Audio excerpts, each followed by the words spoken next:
Hey YouTube, Alec here with the Underground at Yeti Gaming. Yes, I didn't say it. Okay. And here reporting to you my first place deck list. As you can see, the final standings. That's me right there, except for they can't spell my name right for their lives. And yeah, I went undefeated today, playing my Hazy Fire King deck, the one that I talked about in my Sangan rant that me and Bredicus Finicus had updated from the one that we built at the sneak peek, now that we finally have the Fire King. So let's take a look. Alright, to kick us off, we have 3 Hazy Flame Cerberus. He's like your Sangan. You normal summon him and search out the pieces you need to make your big plays. If you summon him without his stupid effect, he's a 2000 beater and he can't be targeted. Good card. 2 Paraton. This is actually my least favorite one, which is good because the second you summon him, you're tributing him off. When you summon him, you pitch a fire monster from your hand to tribute him to special summon 2 Hazy Flames from your deck. You usually go Sphinx Cerberus, and then you use Sphinx and you attempt to get a plus off of his effect. He's like a third of a plus because it just depends on whether or not it works. So I actually hate this card, but it's necessary. It's not that I hate its effect, it's that I hate the card art. Sphinx, this is by far the best card in the deck, kind of. You call the top card of your deck monster, spell, or trap, and if you call it right, you can special summon any fire monster, not just a hazy, any fire monster from your graveyard. He's busted. When you crack him up with Paraton, you attempt to get a third of a plus, and if you get it, you will pretty much be winning that game. And if you don't get it, that's fine. You know, you can leave him there and try to get more pluses over time if you have the capacity to protect him, or you know your opponent's low in resources, or you just go ahead and XC him up. Good card. Hazy Flame Hippogriff. This card's awful. The only reason you play it is because that number right there is 200, and he's just good for, honestly, absolutely nothing. Sometimes I summon him with Paraton to make an XC, but most of the time I won't, because if they torrential tribute off the Paraton, I'd rather have my Cerberus out there to get me a search and build me a play for the next turn. So usually I just draw him and discard him with Paraton. He's really useless, but I wouldn't take him out because he is the kind of the only way you can make a particular boss monster, which we will talk about later. Fire King Avatar Barong, he's the Fire King Searcher. When he's destroyed, you can search stuff. Mostly you just loop him with Garuganix to search for Circle the Fire Kings to keep everything protected, because you can use Circle the Fire Kings like Gemini Imps, Forbidden Lance, whatever. And just keep your guys from being banished by pesky cards like Deprison, even though these guys can't get deprisoned, and it's great.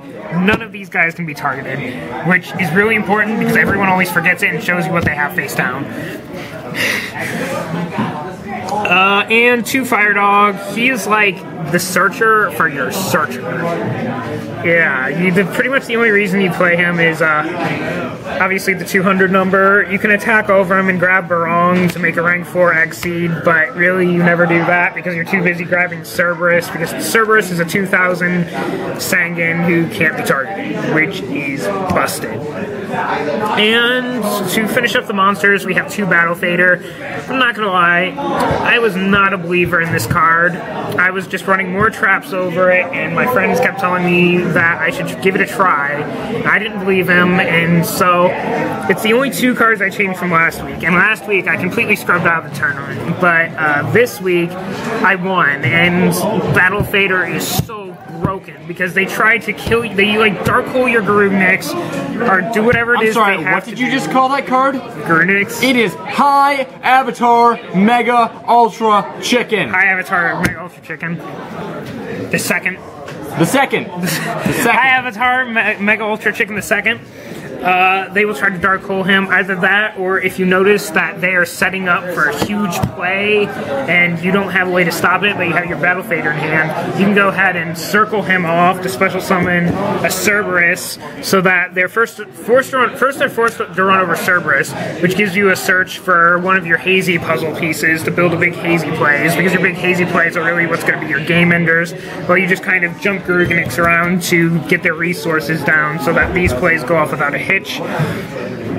And then after they attack over that, giving you your search, you drop Battle Fader, and they're just stuck because their battle phase ends, and they have to end their turn knowing that this guy's going to come back, dark hole the field, and that's going to be the end. Dark hole the field, dark hole it, baby. Yeah, you run 3 dark holes. Except for him, because you bring him back on. 2-pod duality. It's good first turn to set up. Pretty much all it is. The Holy Trinity, Dark Hole, Reborn, Heavy Storm, no explanation. Attacked Big Cattle Drive. You're not necessarily running through... You're not necessarily activating a spell or trap every turn. I don't really draw it that much, so I've kind of been testing it to see if it's good. So far it's been working out. Usually I just get it to draw one, and it hasn't really been that... It hasn't been particularly good, it hasn't been particularly bad, but when you get +2, when you get +1 off of it by having...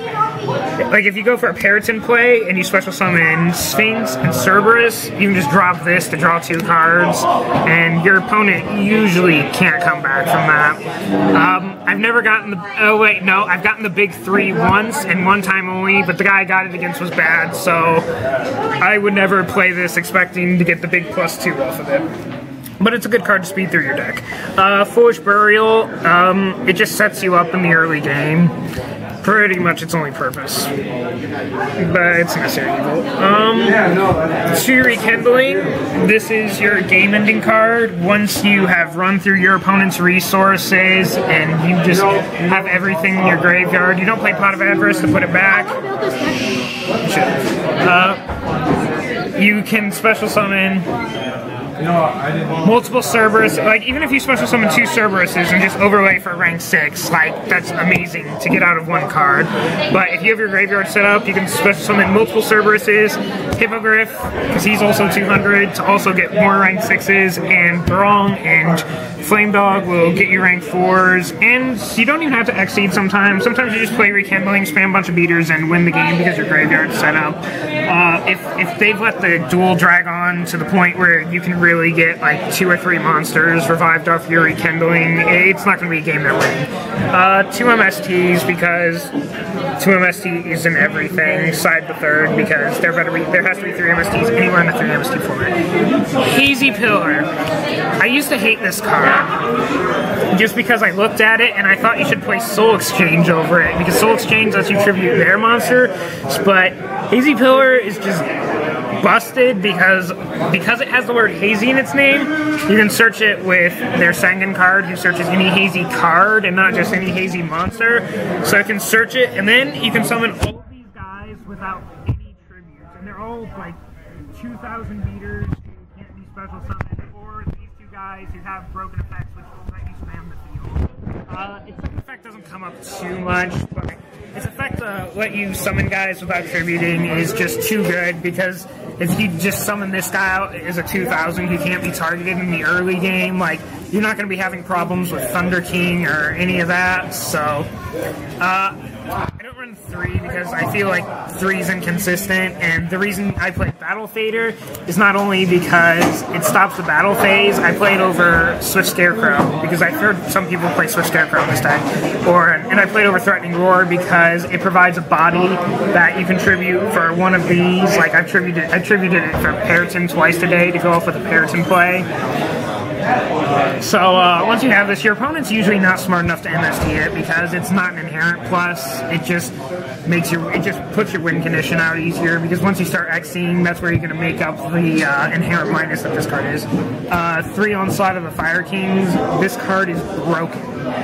I wish I could say something else about it, but it's broken. It doesn't matter if you're summoning this, or this, or this, it's broken. 3 Circle the Fire Kings. It's like your Forbidden Lands. Usually you just use it to loot Grunix, or High Avatar, Ultra Mega Chicken the second, and then you bring out the Barong, and then during the next standby phase when he comes back, the Barong dies, and then on your turn, you search another circle so that you're good to go to protect yourself from more back row. If not, it's a good game-ending card. Like, if you attack them, their life points directly, and then they still have life points left, you can circle out your guy so that you can attack for game. And because the destruction and the special summon off circle are simultaneous, Cerberus does not miss the timing, so you can just throw a 1000 Cerberus out there, circle it into a 2700, and then get your Cerberus search for whatever puzzle piece you need. And to round out, we play 5 traps. 2 Call the Haunted. You can chain it when they MST it to get your Cerberus, your Barong, or your Grunix to get a plus off their MSTs. If not, reviving cards out of your graveyard is just good, especially this one. And that's really all I need saying. 1 Solemn Warning. That fake list said that Solemn Warning was going to 1. I don't know if that's true or not, but you know, I just figured I'd get used to playing 1 warning. I was playing a 2nd warning and a judgment, but I took those out for the battle faders, and now that I've tested battle fader, I can never switch back. And 2 Torrential. Kills all of your guys, gives your guys their effects, kills all their guys. Ha, suck it. And for the extra deck. You play 3 Chicken King Charles I. This card has the longest effect known to man. Because Thor. It might be longer than Thor's. Odin. Compare and contrast. Odin's effect's not that as long as Thor's. Loki. Maybe. But basically, what this guy does is, most of the times you're just going to be using him as a freaking Chaos Sorcerer, because Chaos Sorcerer DD Crow, like, he's awesome in the mirror match because you can just detach one and banish anything on their field and in their graveyard. Like, if they're playing a deck that needs something in their graveyard, like Piper Chaos, you can, like, banish their Piper so their Kinkabio can't get it back. You can banish Sinmains, you can just banish whatever the freak you want, which is why you run 3 of these, because, like, off a Rekindling play, you can make 2 or 3 of these, and this card is just busted. Alternatively, if you're playing decks that can't get over 3,500, his additional effects are, if he's got 3 or more materials, he gets 200 attack for each material under him. If he has 4 or more materials, he can't be targeted. If he has 5 or more materials, he can't be destroyed. So if you're in the late game and you have Rekindling and you make a Periton play and then play Rekindling off of it to pick up like 3 or 4 of these, you can overlay 5 into this guy and he's a 3,500 beater. You can't be targeted or destroyed by card effects. And if you're playing a deck that you know can't beat a 3,500 attacker that can't be targeted or destroyed with card effects, you just go ahead and do it because you win the game. But it doesn't happen as much as I'd like it to, but when it does happen, it feels great. There is the fact that Hazy Pillar has its little second effect where you can strap any hazy monster from your field or in your hand. You can strap it under an Xseed to add additional materials, but like if you don't overlay him for 3 or 4, if you don't overlay 4 into him right off the bat, you're not going to use this to try to pump them up to 5 because you're going to be too busy banishing their crap and having a good time doing it. Photon Strike Bouncer, I kind of want to play 2 of this now because he put in work today. I kept beating them within 1,000 life points of their life and then summoning it and then going like, okay, win the game without using a monster effect, go.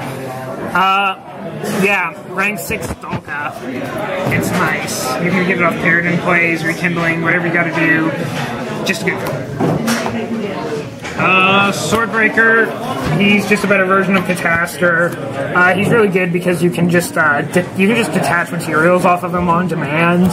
I had to bait out a Fiendish Chain to attack a guy for gain, and I summoned him, detached, he Fiendished, and then I played Rekindling and picked up the Cerberus I detached and another Cerberus I had in the grave, which were the only two targets.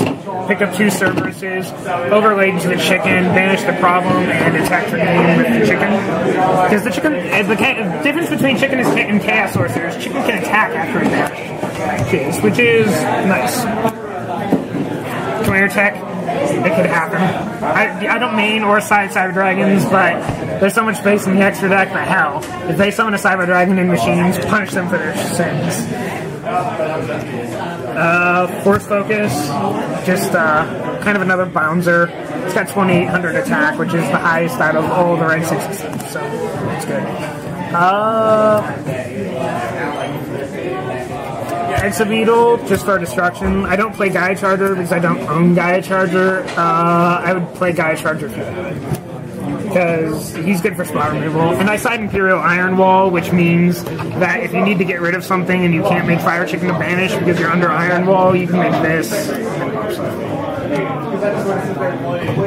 And now for the rank 4s for your Fire Dog Braum.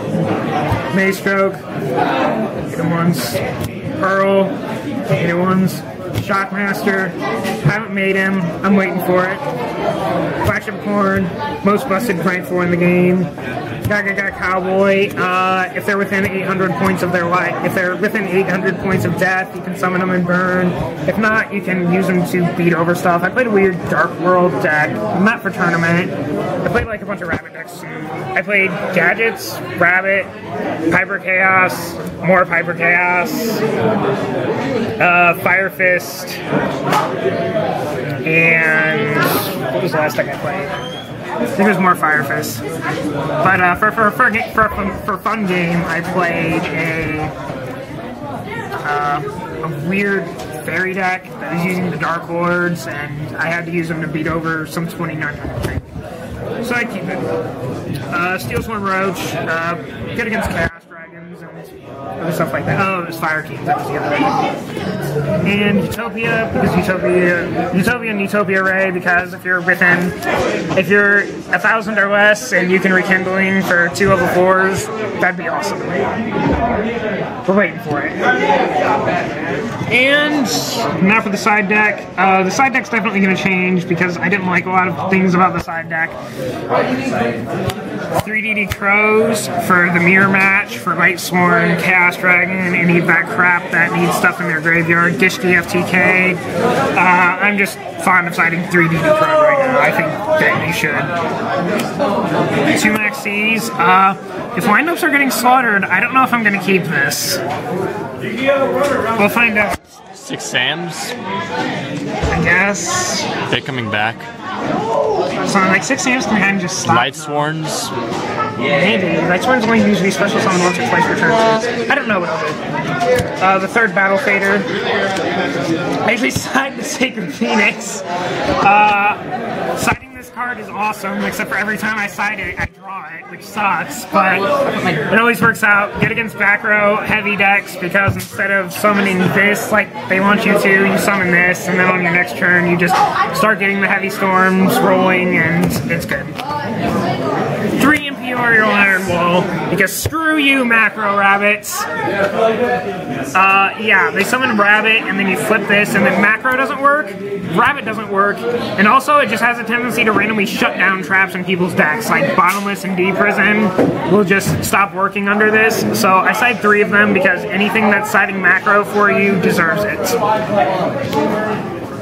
It's good against Chaos, too. 3rd MST if you don't make a sign it.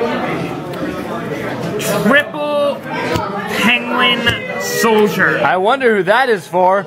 Must be a dastardly person to have made you side deck the Penguin Soldiers. MVP of the side deck. I placed this because there's this random Hunter deck that runs around our yeah, that guy's an a-hole. and rabbit decks that play Logia, and yeah, Crimson Blader is the bane of this deck because you can't summon or do anything. Yeah, I hear that Hunter deck loves to summon Crimson Blader against these types of decks. You need Penguin Soldier, bounce that crap, get it out of here. It's good for 6 Sams too because it doesn't destroy. You just any sort of those problematic decks, just get out. Penguin Soldier says get out. I might drop it to 2 because I don't know what the odds are that I'll side in 3. My problem with the side deck is I usually only side out 3 or 4 cards, even if I have like 7 side deck cards that are good for the matchup. So the side deck's still a work in progress, just because I haven't had practice siding with the deck too much. I mean, obviously this side deck worked out for today, but you know, that. And it goes in match. This is coming out. This card's terrible. I didn't even, like, everything I wanted to side it for, I just had other stuff that I sided in instead. So I'll probably take it out and make it like a Decree or a Trap Stun or something to help with big back row decks, because this deck doesn't like back row. And that is the deck. Thank you guys for watching. Yeah, this is, it's a really fun deck, just with all the kind of rank 6 shenanigans.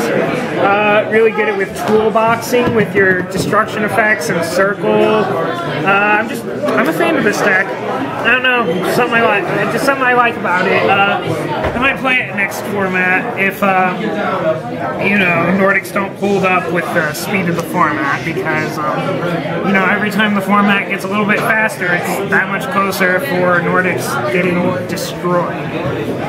So, try it. Every time you use Sphinx, call spells, because you run a majority spells.